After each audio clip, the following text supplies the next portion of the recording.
Hello, our lovely students. How are you doing?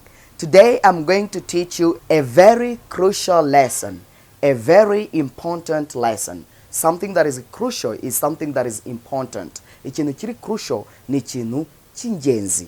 Crucial. Then iri somo ni ingenzi cyane. I am going to teach you how to use I am familiar with something, I am used to doing something, and I am accustomed to doing something. Good. But before teaching you this lesson, allow me to give you our today's expression or saying. This is our today's saying in English language. Yes, this is an English saying. A wolf in sheep's clothing. Do you know someone who are wolves in sheep's clothing? If a person is a wolf in sheep's clothing, he is not a good person. This is a person who disguises himself.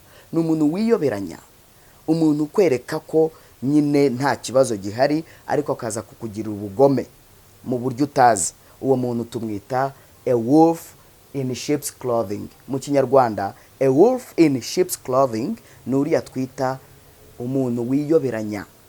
Umuntu wiyoberanya akigira mwiza kandi nyamara ari ikirura. Muri make bivuze ikirura. Wolf ni ikirura. Ikirura mu mwambaro w'intama cyangwa se mu mwenda cyangwa mu ruhu rw'intama. Icyo gihe tuzavuga ko uwo muntu ari wolf in sheep's clothing. For example, you can say, oh, please don't believe in Peter. Don't trust Peter. He is a wolf in sheep's clothing. Ntukajye wizera Peter cyane. Ni ikirura, ntabwo ariko wowe Peter uri kundeba ntabwo ari wowe ndi kuvuga, sibyo? Ni ikirura mu mwambaro w'intama. Mfashe nyine example. Yes, ushobora kuvuga uti, oh, Peter is a wolf in sheep's clothing. Never trust him. Ntukamwizere. He is a wolf in sheep's clothing. Someone who is a wolf. People who are wolves in sheep's clothing are bad people. Abantu nyine biyoberanya. Ibirura mu myambaro y'intama. Nice. Good. Then we are going to see the use of be used to doing something. I am. This is a verb to be. I am used to doing something. You are used to doing something. She's used to doing something. They are used to doing something. Be familiar with something. I am familiar with something. Kongera icho kintu. She's familiar with something. We are familiar with something. Yes, they are familiar. They are familiar with something. To be accustomed to something. To be accustomed to doing something. What does it mean? When you are accustomed to doing something, it means that you are familiar with doing something or you are used to doing something. All these expressions mean the same thing. Izi expressions zose tumaze kubona, turaza kureba ingero hasi, tureba n'ubusobanuro. They mean the same thing. Zisobanura ibintu bimwe. Bisobanura ibintu menyereye gukora. Ubu ndamutse mvuze ngo I am used to speaking English. Mba mvuze ngo menyereye kuvuga Icyongereza. It's like saying I am familiar with English. Menyereye Icyongereza cyangwa kukivuga. Or I am accustomed to speaking. Accustomed ijyana na to plus a verb plus ing form. I am accustomed to speaking English. Ibi bintu byose ubuvuze bisobanura ikintu kimwe. Ibi byose bivuze ikintu umenyereye gukora. For example, just before giving you the examples, mbere yo kubaha ingero zitandukanye, we are going to see the meaning. Let us see the meaning of these expressions. We use these English expressions to mean actions you repeatedly do as your routine. We use these English expressions, dukoresha izi mvugo z'Icyongereza, to mean actions yo tuvuga ibikorwa cyangwa you repeatedly do as your routine. Yo tuvuga ibikorwa ukora cyangwa let us put we here, ibikorwa twebwe dukora. Yes, actions we repeatedly do as our routine because we ni twebwe. Yes, we use these English expressions to mean actions we repeatedly do as our routine. Are we together? Nuvuga ngo dukoresha accustomed to, familiar with, be used to, when we want to talk about the actions that we always do as routine. Nuvuga ngo ibikorwa dukora nk'akamenyero. Ibyo bikorwa tubyita nibyo tuzakoresha izi expressions. For example, yuvuze ngo I am used to eating Chinese food. I am used to eating Chinese food. Don't say I am used to eat. No. I am used to eating Chinese food. Ni kimwe nuko wavuga ngo I am familiar with Chinese food. I am familiar with Chinese food. Or ni kimwe nuko wavuga it is the same when you say I am accustomed to eating Chinese food. Ibi biba bisobanuye ngo menyereye kurya ibiryo by'Abashinwa. I am used to eating Chinese food. This is the same as this one. I am familiar with Chinese food.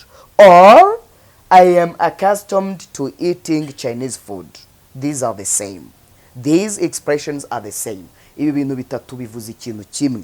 Ubuvuze kumenyereye kurya ibiryo by'Abashinwa. Another example here. I am used to speaking English. I am used to speaking English. It's like I am familiar with English. I am familiar with English.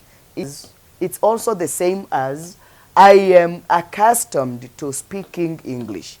Ibi nabyo ni bimwe. These are the same expressions. They mean the same message. They mean the same thing. They provide, they give the same message. Zose zitanga message imwe.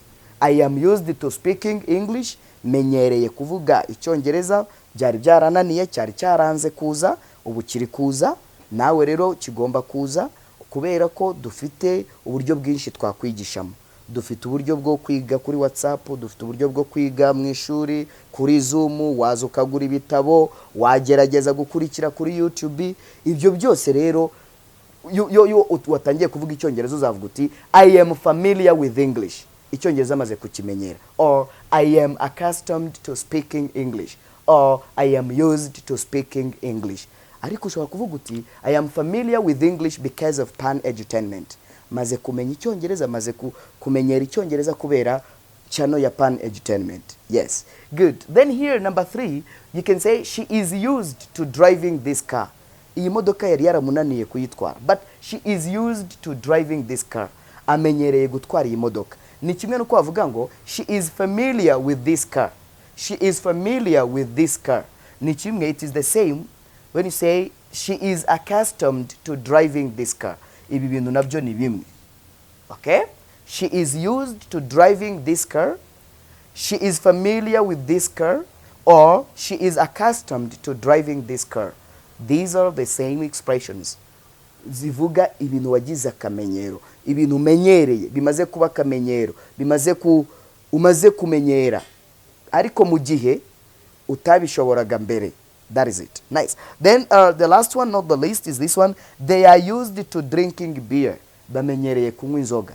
Ni nkuko wavuga uti they are familiar with beer. Bamenyereye inzoga. Inzoga ni ikintu cyabo bamaze kuzimenyera. Or they are accustomed to drinking beer. They are used to drink beer. They are familiar with beer. Or they are accustomed to drinking beer. Have you understood it? It's up to you to try your best to create a lot of sentences that are going to help you understand better the use of these 3 expressions of English. Just the first expression is to be used to doing something. New expression ya mbere twabonye. Second, to be familiar with something. Third, to be accustomed to doing something. Are we together?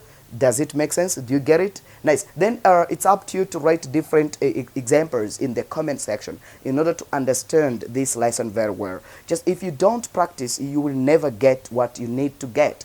Practice makes perfect. If you don't do a lot of exercises, if you don't exercise yourself, nowhere you will go. Please, better to exercise. Try your best. You should do exercise. If you want to get our lessons very well, please try to exercise a lot. Gerageza ukora imyitozo myinshi niba ushaka kubona amasomo yacu. So far, we've got a lot of books that can help you so much. Kugeza ubu tumaze kugira ibitabo byinshi byagufasha. So far we have 3 different classes. Kugeza ubu dufite amashuri atatu atandukanye. Try to come and learn English. Hano kuri YouTube, here on YouTube wahigira Icyongereza. On Zoom you can learn English. In a physical class at Kimirongo you can learn English. On WhatsApp you can learn English very well. I am teacher Jasper, my dear students. We are together and see you later. Tubonane vuba cyane. Vuba hanga ndabaha irindi somo. Because I love you so much, I would like to give you a lot of lessons you need. As many lessons as you need.